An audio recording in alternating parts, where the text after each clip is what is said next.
A man in a navy blue suit smirked as he brushed past Tom Miller in the hallway, barely giving him a glance. No greetings.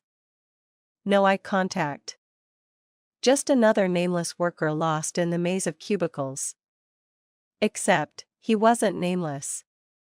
Tom Miller wasn't some fresh recruit. He was actually Michael Carter, the CEO of Vanguard Tech Solutions, one of the fastest-growing software companies in Chicago. For years, Michael had focused on numbers, profits, stocks, expansion. But somewhere along the way, he'd lost sight of the people behind the spreadsheets. There were whispers, rumors that employees felt unappreciated, that the work environment had turned toxic. Michael had heard complaints before, but when you're at the top, people only tell you what they think you want to hear. So, instead of another corporate survey or a carefully staged company town hall, he decided to do something drastic. For the next 7 days, he would walk among his employees, not as their CEO, but as Tom Miller, a temp worker. He wanted to see the truth, unfiltered. And what he found would change him forever. From the moment he stepped into the office, Michael felt an odd sense of loneliness. People hurried past him, their eyes glued to their screens or phones. Nobody introduced themselves. Nobody asked if he needed help. By lunch, he had barely spoken 5 words to anyone. It was as if he didn't exist. Sure, there were polite nods, forced smiles, the occasional hey, but nothing beyond that. Conversations happened in hushed tones, cliques formed in break rooms, and no one seemed particularly interested in making new connections. But one person saw him. Every morning, James Reynolds, the janitor, greeted him with a warm smile. "Good morning, Tom. How you doing today?"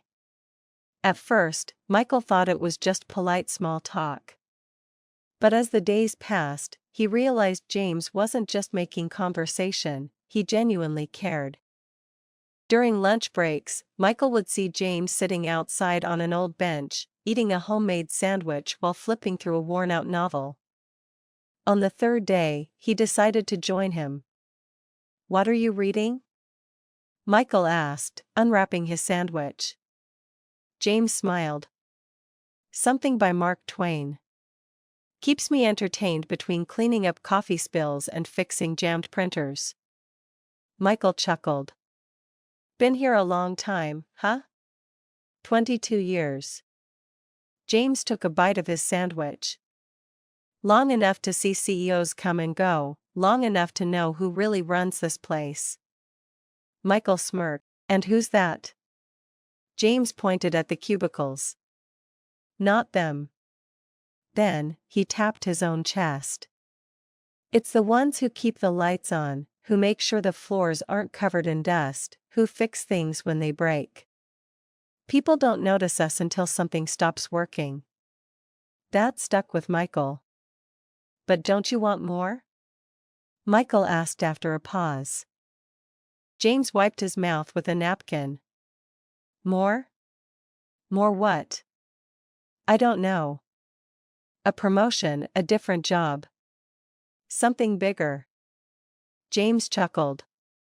"You ever notice how people who want more are never happy when they get it?" Michael frowned. "I see it all the time," James continued. "People chasing titles, climbing that ladder, thinking the next step will finally make them happy. But when they get there, they just look for the next step. Meanwhile, they forget to enjoy where they are." "I don't need a fancy title to feel important, Tom. I know my worth." That conversation stayed with Michael long after their lunch ended. By day 4, Michael noticed something disturbing. The way people treated him, as a nobody, wasn't just about him being new. It was part of the company culture. He saw junior analysts hesitate before speaking, afraid of being dismissed. He saw receptionists struggling to carry heavy packages while senior executives walked past without a second glance. He overheard whispered complaints about impossible deadlines, lack of recognition, and unpaid overtime. And then, something happened that truly shook him. Late that evening, when most of the office had emptied, he overheard an argument near the supply closet. "You took my files, didn't you?" "Why would I take your stuff, man?" Two employees were inches from each other's faces, tension thick in the air. Voices were rising. Hands balled into fists. Before Michael could step in, James walked up, calm as ever. All right. "Breathe, fellas," he said, placing himself between them. "We're all on the same team here. Ain't no point fighting over something we can fix." His voice wasn't loud, but it had weight.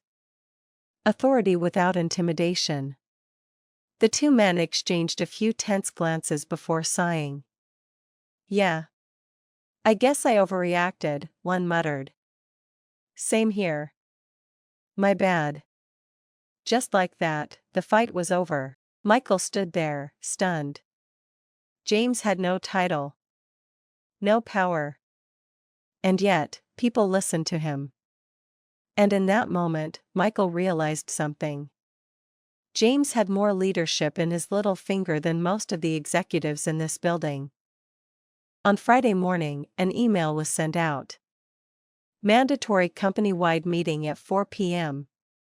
Attendance required. At exactly 4 o'clock, the employees of Vanguard Tech Solutions gathered in the conference room. The air buzzed with curiosity. Michael stood at the front, still in his Tom Miller outfit, plain khakis and a button-down. He looked out at the crowd, then took a deep breath. "Some of you know me as Tom Miller, the temp." A few confused murmurs rippled through the room. "But my real name is Michael Carter." Silence. "For the past week, I've walked these halls as an outsider. I've seen what it's like to be unnoticed, unheard. And what I found broke my heart." He paused, scanning the room. Some employees looked nervous. Others looked guilty. "I saw how people are treated differently based on their titles. I saw how some feel invisible while others act untouchable." Then, he turned to James. "But I also met someone who showed me what real leadership looks like. Someone who leads not with a title, but with kindness and wisdom. Someone who reminds us that true power isn't in our job descriptions, it's in how we treat each other." Michael's voice softened. "James Reynolds, thank you for showing me what it means to truly care." A stunned hush fell over the room. James, sitting near the back, blinked in shock. Then, the applause started. Slow at first. Then louder. People stood. Some even wiped away tears. For the first time in over 20 years, James Reynolds, the man who had cleaned their floors, emptied their trash, and calmed their tempers, was truly seen. James was offered a position as head of workplace culture, a role dedicated to fostering respect, unity, and mentorship. At first, he laughed it off. "I'm a janitor, Mike. Not some corporate suit." Michael grinned. "Nah, James. You're a leader. You always have been." James thought for a moment, then smiled. "All right, boss. But I ain't wearing no tie." And just like that, everything changed, because real leadership isn't about how high you climb. It's about who you lift up along the way.